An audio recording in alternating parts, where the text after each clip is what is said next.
Multiple sources tell CBS News former President Trump is expected to be arraigned in Georgia next week following his fourth criminal indictment. Trump faces several racketeering charges stemming from his alleged efforts to overturn the 2020 election in Georgia.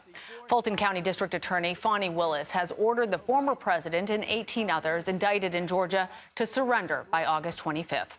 Sources are also telling CBS News that Trump is unlikely to participate in the first Republican presidential primary debate. Now, that's scheduled to take place just 2 days before the district attorney's deadline. Trump is expected to announce his decision on the debate this week. Joining us now is CBS News chief election and campaign correspondent Robert Costa. Robert, what do these arraignment negotiations entail? Well, first, they're going to entail whether Trump shows up or not. The former president has made no commitment yet to actually be arraigned in person in Georgia, though our sources expect him to do that because it's going to be required as part of this Georgia grand jury investigation for him to show up along with the others who have been indicted under this RICO investigation led by District Attorney Fani Willis. Some of the complications here for the former president include security. As our Nicole Killian has been reporting from outside of the courthouse, there are real concerns about who shows up. Should the former president arrive with an entourage and a Secret Service detail? Could there be protests?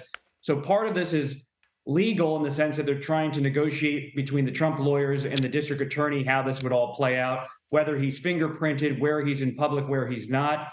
But this is different than a federal grand jury investigation because, as you saw just a few days ago, there are cameras inside the courthouse here, unlike in federal court in Washington. So we would often, most likely, be able to see a lot of this play out on screen. Lots of differences, or several differences, rather.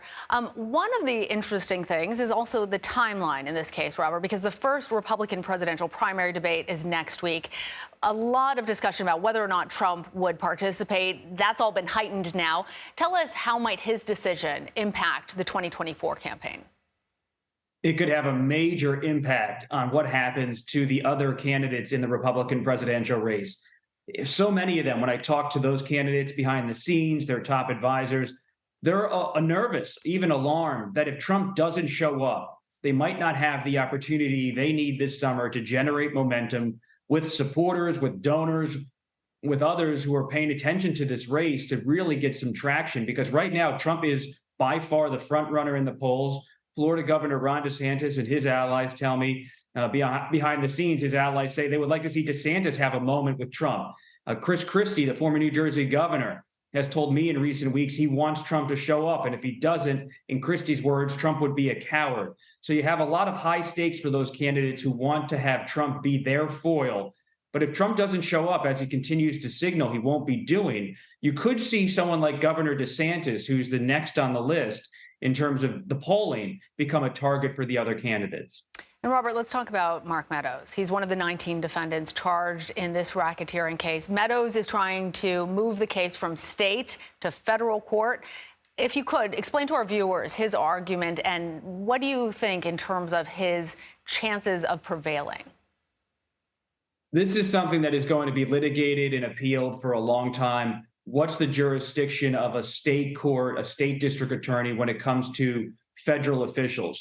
What Meadows is arguing, along with his lawyers, is that everything he did as White House chief of staff took place at a federal level, and he cannot be part of a conspiracy on a criminal level prosecuted by a state. And this could have wide-ranging implications for the future of prosecution in the United States, because if a different local or state court in the future wants to prosecute a White House official or a former White House official, this case could be a marker of whether that can be done. Usually, White House officials or former White House officials are prosecuted on a federal level for actions they took while in the White House, if it ever gets to that. But this is happening on a RICO racketeering case at a state level. So it's understandable that Meadows would try to get some clarity. It's also intriguing, based on my conversations with sources in Trump's orbits, about Meadows' role in the federal investigation. There's widespread speculation that he could be cooperating at some level. His lawyer has said publicly that he's certainly not fighting prosecutors at this point. And so Meadows is someone to watch. All right, Robert Costa, thank you. Thank you.